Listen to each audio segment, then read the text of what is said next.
have it for the main segment, Newton's Law. Peggy, is there a distraction in Dallas? Ooh, it might be a distraction in the Big D, the Star State, all right? And so what we have is a lot going on with contract negotiations with Jerry Jones, all right? The distraction in Dallas, the fault in their stars, all right? Jerry Jones has made some comments, all right, against CeeDee Lamb. We have some contracts. Drinking and driving will change your whole world.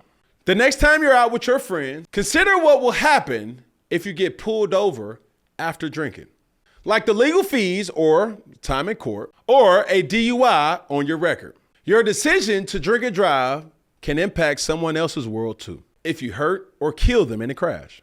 Instead, what if your decision to call a sober driver could impact your world for the better? Drive sober or get pulled over. Paid for by NHTSA. As just recently he made these comments with CeeDee Lamb, but we do have different contracts up to be renegotiated. We got Dak Prescott, CeeDee Lamb, and Micah Parsons. And he just spoke about him not really having too much urgency in regards to CeeDee Lamb's contract. Okay, I'm gonna stop right there. And in the famous words of William Belichick, as the world know him as Bill Belichick. Okay. If it's a distraction, don't do it. Don't say it. Okay. Don't be a part of it.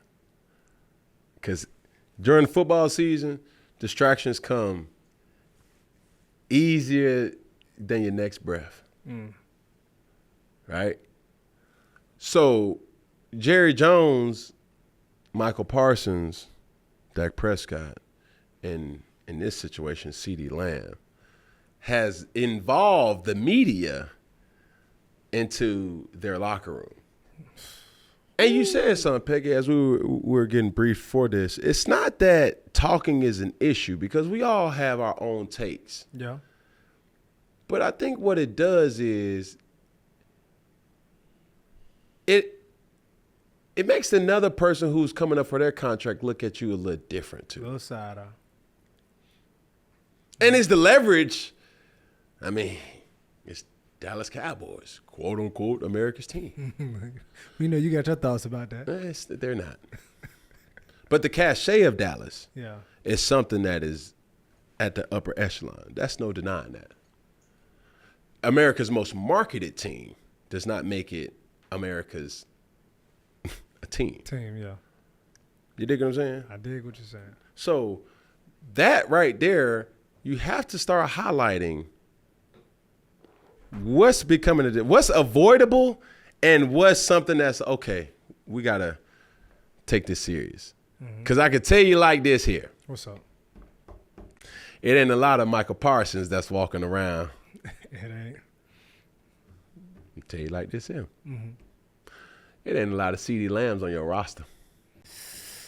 That's true now. And for what it's worth, it ain't a lot of people that could do what Dak Prescott can do. Yeah. Contrary to what anybody may believe, ain't a lot of people that can do what Dak do without costing a pretty penny. Well, they're going to cost too, because I got to give you this. So annually, all right, Dak is seeking 55 to 60 million annually. You got CeeDee Lamb looking for 25 to 30 million annually. And then finishing up, Micah Parsons commands 30 plus million annually, all right? And so, you know, the Cowboys got some money to spend, all right? So they projected to have 64.6 million in cap in 2025 and 165.4 in 2026. So they have some money in the future to spend. They need to get these deals done, but, you know, Boog, this is not their first time dealing with this, all right? And Jerry Jones' first time around the rosy with this situation. We got Dez Bryant situation, all right? In 2015, Dez Bryant had a contract dispute with the Cowboys after being given a franchise tag. He won a long-term deal. He threatened to sit out. He signed a 5-year, $70 million deal with $45 million guaranteed, and ultimately they let him go in 2018, obviously from injuries and other situations in his performance. So he had something to say. He tweeted out one after Jerry Jones said his own sentiments about CeeDee Lamb's contract. He said, "This only happens to ... Let me shut my mouth Winning must not be in the vocabulary. Shake my head. So, this isn't the first time around. Don't do that, Dez. You know. You got to say it now. Like, what you going to get penalized for not going to any of the games? So. But, shit, I'm going to tell you what he want to say. Why this always happen to us? Mm-hmm. And us meaning the athletes or the black athletes. Yeah. Why we got to debate and stand on the table and be like, bruh, my worth to the team is this. Yeah. Did Kirk Cousins ever sit out? I don't think so. Cooper Kupp? Christian McCaffrey? He sat out? Oh. Tom Brady? Tony Romo ever sit out? This is just something to think about, ladies and gentlemen. You're putting it on my mental right now. I'm trying to tell you. Those players don't sit out. But when you think about other players, when it may be a position thing, too. It might be a position thing. But I didn't see Cooper Kupp sit out.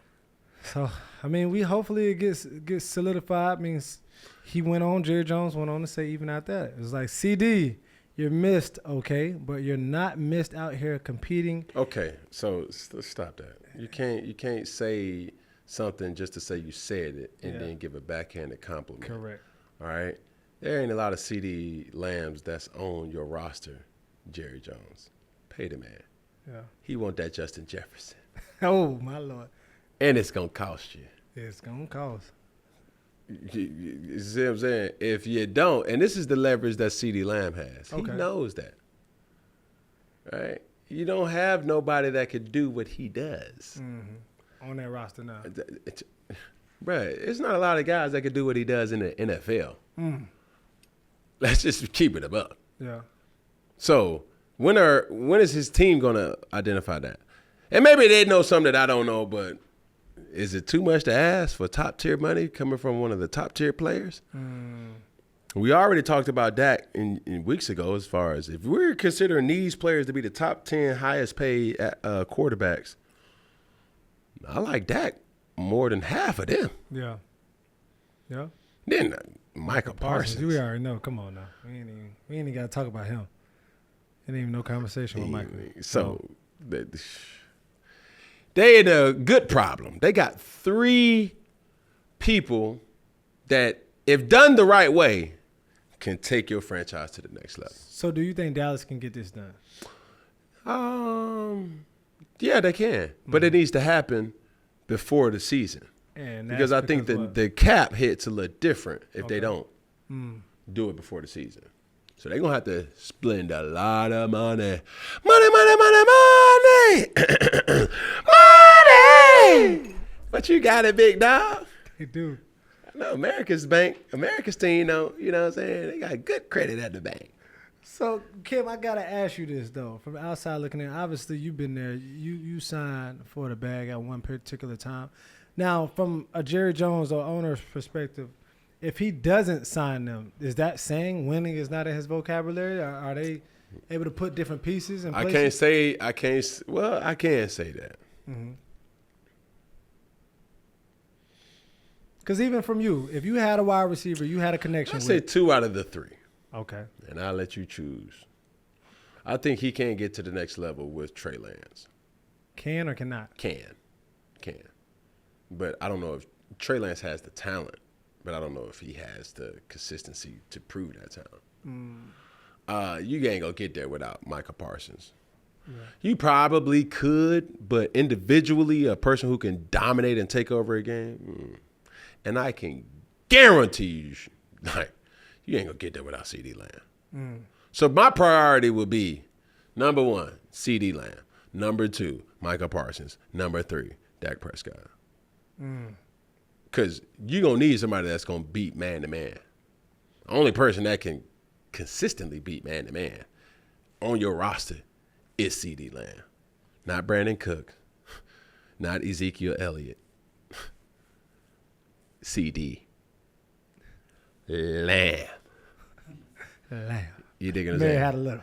And as far as the defense goes, listen, ain't a lot of people walking this God green earth that could do what Micah Parsons could do. Here's a problem. A headache.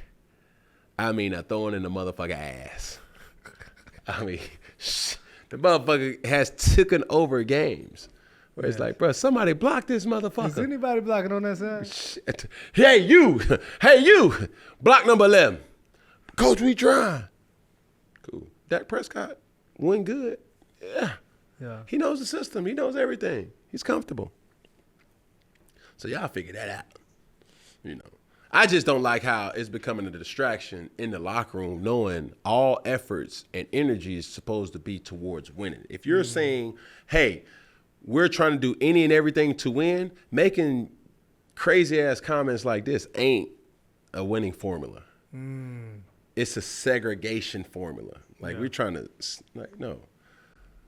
But how much, as a player, how much do those comments affect the player? Of course. Bro, does it affect your ability to perform that day? Like, man, you're just disappointed. You're just disappointed. Because I know there are some things that was said and have been said. It's just like, damn, he said that? Why the fuck he just won't text me? Why the fuck he won't just call me?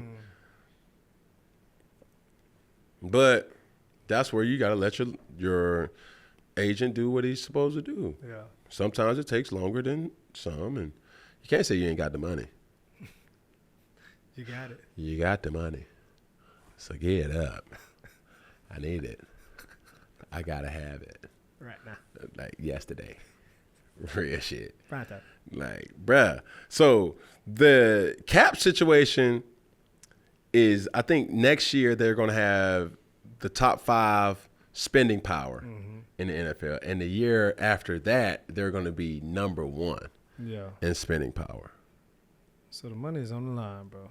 So I'm just saying, if it was up to me, y'all would have been and had that bag. It would have been spent. Cool. Somebody gonna say, that's why the hell your ass ain't damn a franchise owner. Shit, it ain't none of us a franchise owner. Don't let that fly over your head, your dreads, and your fade, or your bald heads. Ooh, watch out there now. Golly, Peggy. Bald head beard gang in this thing. Shout out to Mashika.